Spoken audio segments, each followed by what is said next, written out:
తాకట్టులో ఉన్న బంగారాన్ని విడిపించి ఆ రోజు ఆన్లైన్ ధరకే కొంటుంది కొమ్మూరి గోల్డ్.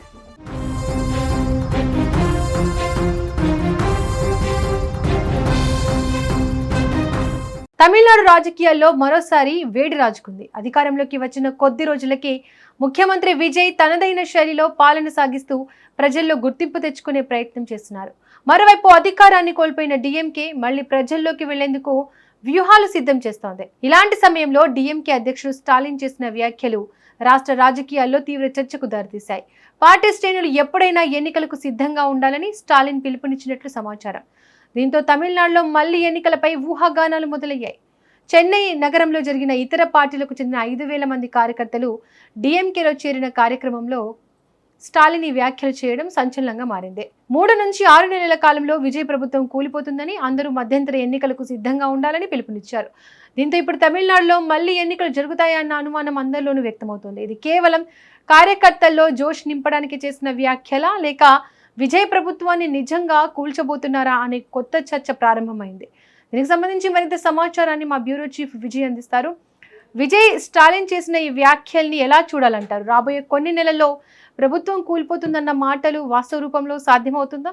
ఎస్ దీపిక, తమిళనాడులో జరుగుతున్న పొలిటికల్ సిచ్యువేషన్స్ అన్నీ కూడా మొత్తం యావత్ దేశాన్ని కూడా ప్రతిరోజు ఒక ఆసక్తిని రేపెత్తించే పరిస్థితి కనిపిస్తుంది. ఎందుకంటే విజయ్ ఎన్నికల్లో పోటీ చేయడం, ఆ తర్వాత ఎన్నికల ఫలితాలు రావడం, ఆ ఫలితాల తర్వాత కూడా మెజారిటీకి దగ్గరగా వచ్చి నిలిచిపోవడం, ఆ తర్వాత పార్టీల మద్దతు కూడగట్టడం, మళ్ళీ ముఖ్యమంత్రి అవుతాడా లేదా అనే చర్చ జరగడం, ఇప్పుడు ముఖ్యమంత్రి అయిన తర్వాత విజయ్ ఎంతకాలం ముఖ్యమంత్రిగా కొనసాగుతాడు, ఇప్పుడు ప్రస్తుతం నడుస్తున్నటువంటి లేటెస్ట్ కొత్త కోణం అయితే బయటకు వచ్చింది. అదేంటంటే స్టాలిన్ చేసినటువంటి వ్యాఖ్యలు. స్టాలిన్ ఎప్పుడు కూడా చాలా హుందాగా మాట్లాడతారు. ఆయన ముఖ్యమంత్రిగా ఉన్న టైంలో కానీ, లేదంటే ప్రతిపక్ష నాయకుడిగా ఉన్న టైంలో కూడా ఆయన చేసేటువంటి వ్యాఖ్యలు చాలా డీసెంట్గా ఉంటాయి. అది కూడా ఆయన చేస్తున్నటువంటి వ్యాఖ్యల వెనుక ఖచ్చితంగా ఒక యాక్షన్ ప్లాన్ కూడా ఉంటుంది అనేటువంటి ఒక నమ్మకం, ధైర్యం ఆ పార్టీ నాయకుల్లో ఇప్పటివరకు కూడా వ్యక్తమవుతూ వస్తుంది. అయితే ఇవాళ చెన్నై మహానగరంలో వానగరం అనేటువంటి ప్రాంతంలో ఒక కార్యక్రమాన్ని డిఎంకే ఏర్పాటు చేసింది. ఆ కార్యక్రమంలో 5,000 మంది కార్యకర్తలు, ఇతర పార్టీలకు సంబంధించినటువంటి కార్యకర్తలు తాజాగా డిఎంకే పార్టీలోకి వారు కండువా కప్పుకునేటువంటి కార్యక్రమాన్ని నిర్వహించారు. స్టాలిన్ డిఎంకే పార్టీ అధ్యక్షుడిగా ఆయన ఈ కార్యక్రమానికి హాజరయ్యారు. ఆయన ఎమ్మెల్యేగా ఓడిపోయిన తర్వాత డిఎంకే పార్టీ నిర్వహించినటువంటి పెద్ద కార్యక్రమం. అంటే ఒకేసారి 5,000 మంది కార్యకర్తలు పార్టీలో చేరుతున్నారంటే డిఎంకేకు ఎక్కడా కూడా ప్రజల్లో ఆదరణ తగ్గలేదు.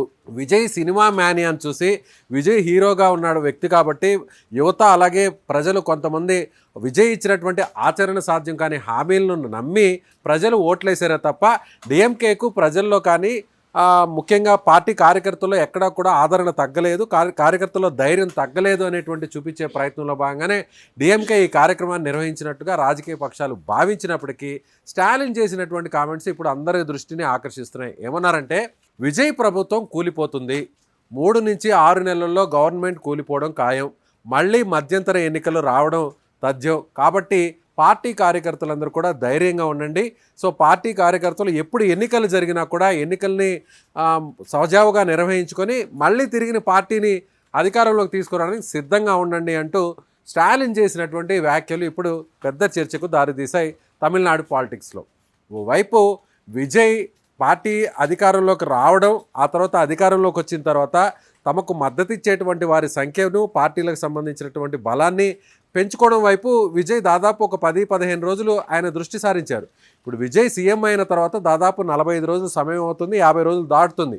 అయినా కూడా ఇంకా కూడా స్టాలిన్ ప్రభుత్వాన్ని కూల్చేస్తాం, మళ్ళీ మధ్యంతర ఎన్నికలు జరుగుతాయి, అందులోనూ 3 నెలల తర్వాత ఎన్నికలు రాబోతున్నాయి అనేటువంటి వ్యాఖ్యలు దేనికి సంకేతం అనేది ఇప్పుడు తమిళనాడు పాలిటిక్స్లో జరుగుతున్నటువంటి చర్చ. అంటే దీనికి ప్రధానమైనటువంటి కారణం డిఎంకే కూటమిలో ఉన్నటువంటి ఏదైతే కాంగ్రెస్ పార్టీ నేరుగా విజయ్కి సపోర్ట్ చేయడం జరిగింది, అదే డిఎంకే కూటమిలో ఉన్నటువంటి వీసీకే పార్టీ విజయ్కి సపోర్ట్ చేయడం జరిగింది. అదేవిధంగా డిఎంకే కూటమిలో ఉన్నటువంటి కమ్యూనిస్టు పార్టీలు, ఇండియన్ ముస్లిం లీగ్ పార్టీ, ఈ పార్టీలన్నీ కూడా విజయ్కి సపోర్ట్ చేయడం జరిగింది. అంటే విజయ్ 107 ఎమ్మెల్యేల సంఖ్య ఉన్నటువంటి విజయ్కు 118 అవసరం ఉంటే అందులో కాంగ్రెస్ పార్టీ నుంచి 5, అలాగే సిపిఎం నుంచి 2, సిపిఐ నుంచి 2, అలాగే ఐయుఎంఎల్ నుంచి 2, వీసీకే పార్టీ నుంచి 2, ఇలా మొత్తం 13 మంది సపోర్ట్ రావడంతోనే విజయ్ 118 మ్యాజిక్ ఫిగర్ను దాటి 120కి చేరుకోవడంతోనే ఆయన సీఎంగా ప్రమాణ స్వీకారం చేయడం జరిగింది. వీళ్ళందరూ మద్దతు రావడానికి కూడా ఒక పెద్ద హైడ్రామా నడిచింది. వీసీకే పార్టీ సపోర్ట్ చేస్తామని ముందు, లేదు తూచని చెప్పడం, మళ్ళీ ఆ తర్వాత మళ్ళీ సపోర్ట్ చేయడం, ఇదంతా జరిగింది. వీళ్ళందరూ సపోర్ట్ ఇవ్వడానికి కూడా అప్పుడు స్టాలిన్ హుందాగా ఒక నిర్ణయం తీసుకున్నారు. అంటే ప్రజా తీర్పు తమకు వ్యతిరేకంగా ఉంది కాబట్టి, విజయ్కి కాస్త దగ్గరగా ఉంది కాబట్టి హుందాగా రాజకీయాలు చేయాలి, అందుకే మేము ఈసారి ప్రతిపక్షంలో కూర్చోడానికి సిద్ధంగా ఉన్నామంటూ ఓపెన్ స్టేట్మెంట్ ఇచ్చారు స్టాలిన్.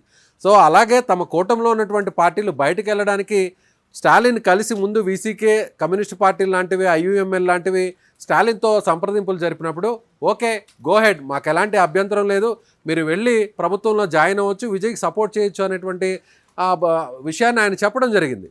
కానీ ఇప్పుడు స్టాలిన్ ఎందుకు యూటర్న్ తీసుకొని ఇలాంటి స్టేట్మెంట్ ఇచ్చారు అనేది ఇప్పుడు అందరూ కూడా ఆలోచన చేస్తున్నటువంటి పరిస్థితి.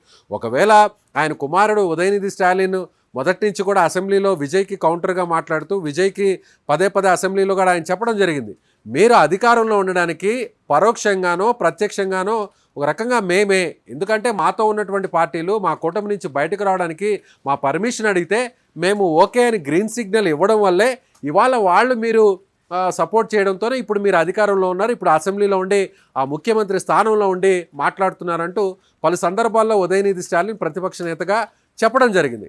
కానీ స్టాలిన్ మాత్రం ఇప్పటి వరకు కూడా నర్మగర్భంగా మాట్లాడుతున్నటువంటి స్టాలిన్ ఇప్పుడు ఇంత ఓపెన్గా ఎందుకు స్టేట్మెంట్ ఇచ్చారు? నిజంగా అంత పాసిబిలిటీ ఉంటుందా? విజయ్ ప్రభుత్వాన్ని కూల్చడానికి ఇది సాధ్యపడుతుందా అంటే దీని వెనక వేరే రకాల ఊహాగానాలు అయితే కొత్తగా స్టార్ట్ అయ్యాయనే చెప్పాలి. ఎందుకంటే ఇప్పుడు విజయ్ వెనక రాహుల్ గాంధీ ఉన్నారు.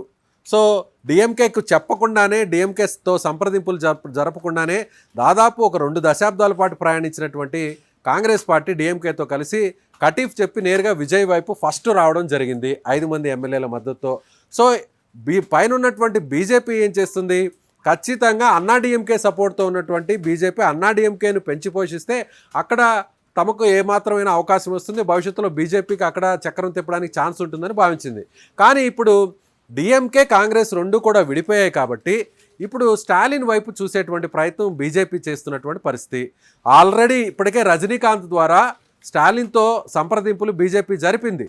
సో రజనీకాంత్ ద్వారా ఎక్కువ మంది, ఇప్పటికే దాదాపు ఒక 17-18 మంది పైగా ఎంపీల మద్దతు ఉన్నటువంటి డిఎంకే పార్టీ నుంచి సో ఎన్డీఏలో కలిస్తే వాళ్ళకి మంత్రి పదవులు ఇవ్వడం, అలాగే బొటాబొటీ మెజారిటీతో ఇప్పటికే లోక్సభలో ఉన్నటువంటి బీజేపీకి అటు రాజ్యసభలో కూడా మళ్ళీ బలం పెరుగుతుంది. సో ఎప్పుడైతే మహిళా బిల్లుకు సంబంధించినటువంటి బిల్లులు కానీ, లేదంటే ఎన్నికలకు ఏదైతే ఎమ్మెల్యేలకు సంబంధించినటువంటి సంఖ్య, ఎంపీలకు సంబంధించినటువంటి సంఖ్య పునర్విభజన చేయడానికి కానీ ఇలాంటి బిల్లులన్నీ కూడా ప్రస్తుతం వీగిపోయాయి. సో రాజ్యసభలో బలం లేదు కాబట్టి బీజేపీకి ఇప్పుడు ఖచ్చితంగా డిఎంకే అవసరం ఉంది కాబట్టి కాంగ్రెస్తో కటీఫ్ చెప్పిన తర్వాత స్టాలిన్తో కలవడానికి బీజేపీ సిద్ధంగా ఉంది. కానీ స్టాలిన్ మాత్రం ఈ అంశాన్ని చాలా సున్నితంగా తోసిపుచ్చారు. ఎట్టి పరిస్థితుల్లో ద్రవిడ పార్టీలు బీజేపీతో కలవడానికి సిద్ధంగా లేవు, ఎట్టి పరిస్థితుల్లో మతతత్వ పార్టీలతో పొత్తు పెట్టుకోవడానికి తాము సిద్ధంగా లేవని రజనీకాంత్ ఇచ్చినటువంటి ఆఫర్ను కూడా స్టాలిన్ తిరస్కరించారు. సో ఇప్పుడు స్టాలిన్ ఒంటరిగా ఉన్నారు. కేంద్రంలో ఉన్నటువంటి ప్రధాన పార్టీలతో ఆయన ఎక్కడ కూడా మద్దతు లేరు, కాంగ్రెస్ పార్టీతో మద్దతు లేరు, ఇండియా కూటమిలో కూడా లేరు, అదేవిధంగా ఎన్డీఏతో కలిసేటువంటి అవకాశాలు లేవు. కాబట్టి ఇప్పుడు స్టాలిన్ ఏం నిర్ణయం తీసుకుంటారు అనేటువంటి ఒక చర్చ జరుగుతున్న టైంలోనే ఇప్పుడు స్టాలిన్ ఈ స్టేట్మెంట్ ఇవ్వడం, విజయ్ ప్రభుత్వాన్ని కూల్చేస్తాం, మళ్ళీ ఎన్నికలు వస్తాయనేటువంటి ఒక ఓపెన్ స్టేట్మెంట్ ఇవ్వడం అనేది ఇప్పుడు తమిళనాడు రాజకీయాలు ఇప్పుడు సరికొత్త మార్పును ఏమైనా తీసుకొస్తాయనేటువంటి చర్చ జరుగుతుంది. దీపిక, విజయ్ ఒకవేళ ఇది నిజంగానే ప్రభుత్వాన్ని కూల్చే కుట్ర అయితే సీఎం విజయ్ దీన్ని ఎలా ఎదుర్కోగలడు? సీఎం విజయ్ తన పార్టీకి తాను ముఖ్యమంత్రిగా ఆయన బాధ్యతలు చేపట్టిన నుంచి ఆయన ప్రతి అంశాన్ని కూడా చాలా సున్నితంగా ఆయన పరిశీలిస్తున్నారు. తాను ఇచ్చినటువంటి హామీలను నెరవేర్చాలి. అదేవిధంగా ఆయన బొటాబొటీ మెజారిటీతో కేవలం 2 ఎమ్మెల్యేల అదనపు మ్యాజిక్ ఫిగర్ కంటే ఎక్కువ మంది కేవలం 2 ఉన్నారు విజయ్కి. అంటే 118 అవసరం ఉంటే 120 మంది మద్దతు మాత్రమే ఉంది. అంటే ఆ 120 మందిలో కూడా 13 మంది ఇతర పార్టీలకు సంబంధించినటువంటి వ్యక్తులు.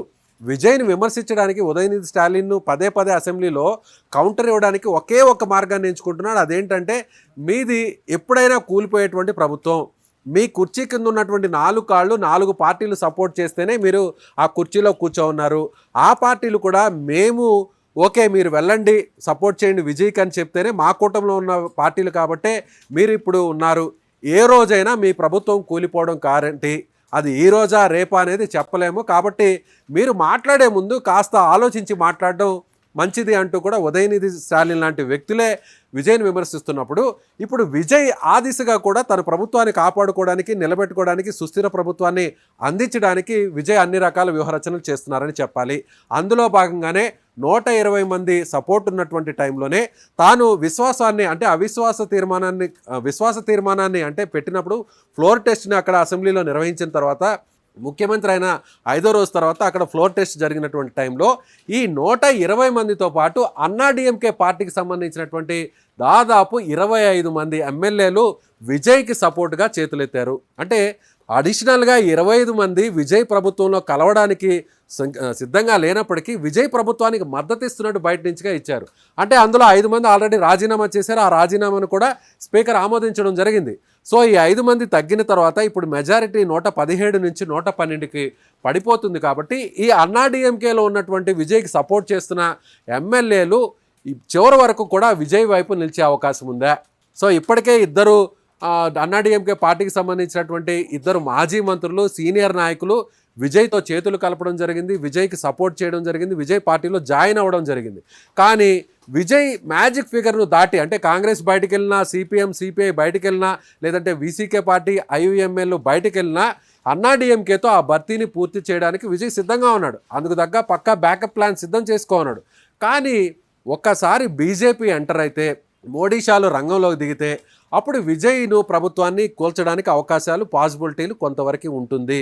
అది కూడా స్టాలిన్ లాంటి వ్యక్తితో చేతులు కలిపితేనే ఇది సాధ్యమవుతుంది అనేది ఇప్పుడు తమిళనాడులో జరుగుతున్నటువంటి చర్చ. ఇప్పుడు విజయ్ ఇప్పుడు అటు తమిళనాడుకే కాకుండా నేరుగా మోడీని ఢీకొట్టేటువంటి ప్రయత్నం చేస్తున్నాడు. ఎక్కడ కార్యక్రమం జరిగినా కూడా ఎవరైతే రాహుల్ గాంధీ ఉన్నారో రాహుల్ గాంధీని వెంట పెట్టుకొని రాహుల్ గాంధీ చరిష్మాను పెంచేటువంటి ప్రయత్నం విజయ్ చేస్తున్నాడు. కాబట్టి ఇప్పుడు ఎన్డీఏకు ముఖ్యంగా బీజేపీకి దక్షిణాది రాష్ట్రాల్లో విజయ్ ఒక కొరకరాని కొయ్యగా మారాడు అనేది మాత్రం ఖచ్చితంగా చెప్పవచ్చు. కాబట్టి ఇప్పుడు విజయ్కు చెక్ పెట్టాలి, విజయ్ హవాకు బ్రేకులు వేయాలంటే ఖచ్చితంగా బీజేపీ అంత ఈజీగా తీసుకునేటువంటి అవకాశం లేదు. ఎలా అయినా సరే అటు స్టాలిన్ను కలుపుకొని వెళ్ళేటువంటి అవకాశం ఉంది. అందులో భాగంగా విజయ్ ప్రభుత్వాన్ని ఎప్పుడైనా కూడా కూల్చడానికి కూడా ఛాన్సెస్ ఉన్నాయి అనేది ఇప్పుడు సీనియర్ పొలిటీషియన్స్ చెప్తున్నటువంటి మాట. అది ఇప్పుడు స్టాలిన్ చెప్పినట్టు 3 నెలల్లో జరుగుతుందా 6 నెలల్లో జరుగుతుందా అని ఇప్పటికిప్పుడు చెప్పకపోయినప్పటికీ కూడా భవిష్యత్తులో రాబోయేటువంటి ఒక 5 నెలల్లో ఉప ఎన్నికలు జరగబోతున్నాయి. విజయ్ పోటీ చేసినటువంటి 2వ స్థానం ఏదైతే ఉందో తిరుచికి సంబంధించిన ఈస్ట్ స్థానం అక్కడ ఆల్రెడీ ఖాళీ ఉంది. కాబట్టి అక్కడ ఉప ఎన్నికలు జరిగితే విజయ్కు వచ్చేటువంటి మెజారిటీని బట్టి అక్కడ రాజకీయ పార్టీలన్నీ కూడా విజయ్ ప్రభుత్వం భవిష్యత్తు ఎలా ఉంటుంది అనేది ఒక నిర్ణయానికి వచ్చేటువంటి అవకాశం ఉంది. అప్పుడే బీజేపీ కూడా ఒక నెక్స్ట్ స్టెప్ ఎలా వేయాలి అనేటువంటి ఛాన్స్ ఉంటుంది. దీంతో పాటుగా విజయ్కి సంబంధించి వ్యతిరేకంగా ఇప్పటికే బీజేపీ వదిలినటువంటి బాణంగా చెప్పుకునేటువంటి అస్త్రంగా చెప్పుకునేటువంటి మరో వ్యక్తి బీజేపీకి సంబంధించి రాజీనామా చేసినటువంటి మాజీ ఐపీఎస్ అధికారి ఇప్పుడు ఆయన అక్కడ పోటీ చేస్తే ఆయనకి ఎంతవరకు అక్కడ ఓట్లు వస్తాయి ఇవన్నీ కూడా పరిగణలోకి తీసుకున్న తర్వాతే అప్పుడు బీజేపీ యాక్షన్ ప్లాన్ సిద్ధం చేస్తుంది. బీజేపీతో స్టాలిన్ కలిస్తేనే ఈ అవకాశం సాధ్యమవుతుంది. అంతే తప్ప ఇప్పటికిప్పుడు విజయ్ ప్రభుత్వాన్ని కూల్చడానికి అవకాశాలు అయితే మాత్రం లేవు. కానీ తమిళనాడు లాంటి రాజకీయాలు హాట్ టాపిక్గా మారుతున్నటువంటి పరిస్థితి మనం చెప్పవచ్చు. ఎందుకంటే అక్కడ అధికారంలో ఉండడం అనేది ప్రతి పార్టీ కూడా కోరుకుంటుంది. ముఖ్యంగా డిఎంకే లాంటి పార్టీ ఎంతో సుదీర్ఘకాలం అధికారంలో ఉండాలని కోరుకున్న పార్టీ, విజయ్ లాంటి బలమైనటువంటి చరిష్మా ప్రజల్లో చరిష్మా ఉండి సినిమా నుంచి వచ్చినటువంటి వ్యక్తి సుదీర్ఘకాలం ప్రభుత్వంలో ఉంటే తమ పార్టీ మనుగడకు కూడా ఇబ్బంది ఉంటుంది అనేటువంటి ఉద్దేశంతో డిఎంకే మాత్రం ఈ ప్లాన్కి ఒప్పుకుంటుందా లేదనేది వేచి చూడాలని చెప్పాలి. Deepika. Right Vijay, thank you. Right, ఇక మొత్తానికి తమిళనాడు రాజకీయాలు విజయ్ వర్సెస్ స్టాలిన్గా మారుతున్న సంకేతాలు కనిపిస్తున్నాయి. ఒకవైపు అధికార పక్షం తన పట్టును నిలబెట్టుకునే ప్రయత్నం చేస్తుంటే మరోవైపు ప్రతిపక్షం రాజకీయంగా పైచేయి సాధించేందుకు వ్యూహాలు రచిస్తోంది.